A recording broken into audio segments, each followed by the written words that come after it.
Good morning, children. Today I am going to start the lesson Memories of Childhood by two different authors. In fact, this lesson has two parts. The first part, the cutting of my long hair, has been written by Jitkala Sa, and the second part, We Too Are Human Beings, has been written by Bama. Both of these authors have used their pen names. Jitkala Sa's real name was Gertrude Simmons Bonnell. She was a child. She had been separated from her parents by some Englishmen, and she had been brought to a new place. She refers to that place as the land of apples. The day she and other children were brought there, that day was extremely cold, for the snow still covered the ground. There was snow all around, and that snow had covered every part of the ground there, where the land of apples. And the trees were bare. There were so many trees, but not a single tree had leaves on it. A large bell rang for breakfast. All trees were bare without leaves. There was a very big bell. There was a big bell that was used to indicate that the time of breakfast had approached. It produced a loud metallic voice sound. Metallic, it was made up of a metal, so its sound has been called, its voice has been called metallic voice. Crashing through the belfry, the sound produced by that large bell collided with the belfry. Crash means what? To hit something hard, making a loud noise. The sound produced by the large bell crashed through the belfry. What is the meaning of the word belfry? Belfry, the part of a bell tower in which bells are housed. The part of a bell tower in which bells are housed. And where was that belfry? That belfry was overhead. Above. Overhead means what? Above your head. And into our sensitive ears. Sensitive, responsive, reactive. The ears of the children were reactive, responsive. So the children felt the effect of the sound produced by that large bell. Clear?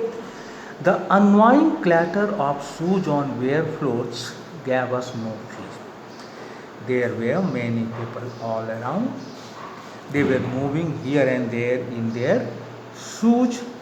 And what type of sound was being produced by their shoes? Clattering sound. What is clatter? To make a series of short, loud, repeated sounds. To make a series of short, loud, repeated sounds. So the shoes worn by those people were producing what? What? A clattering sound, annoying, and that sound was annoying, irritating. The constant clash of harsh noises. There were different type of rough noises here and there in that place, and one noise was clashing with the other noise, with an undercurrent of many voices murmuring an unknown tone. There were different types of harsh noises, class of harsh noises. Undercurrent means what?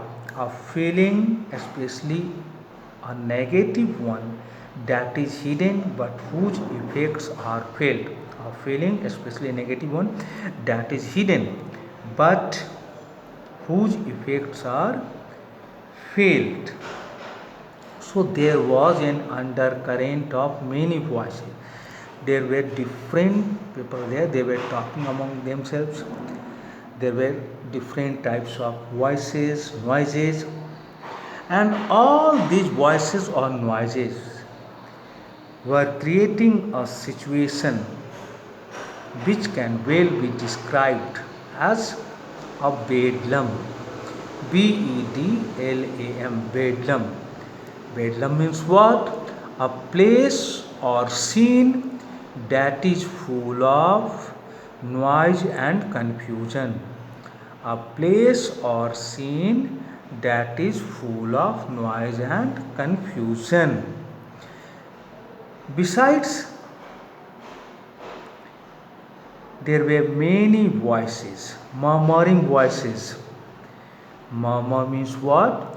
To say something in a low, quiet voice. To say something in a low, quiet voice. I have already told you some people were there. There were many people. Some of those people were talking or using an unknown tongue, using an unknown language, and the narrator was unable to understand that language. That is why she has used the expression an unknown tongue.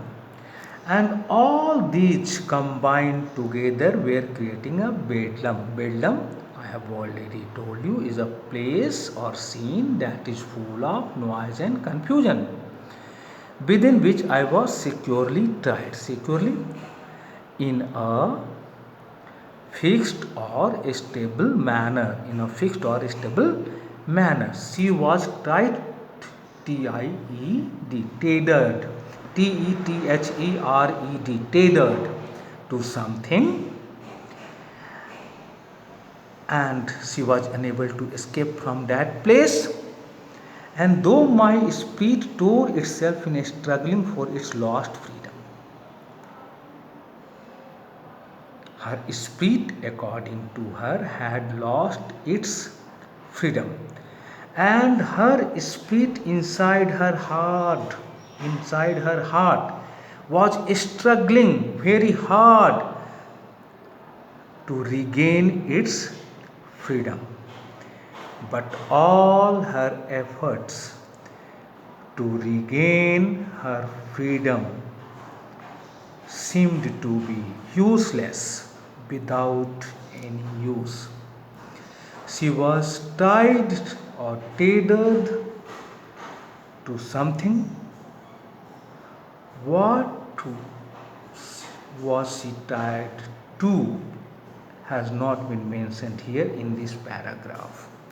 What she was tied to has not been mentioned. The name of that thing she was tied to has not been mentioned. This is my meaning.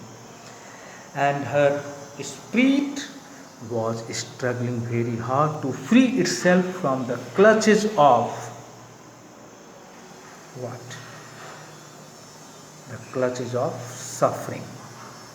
She was suffering, she wanted to be free, but she was tied what? Securely in a fixed or stable manner. Thank you, children.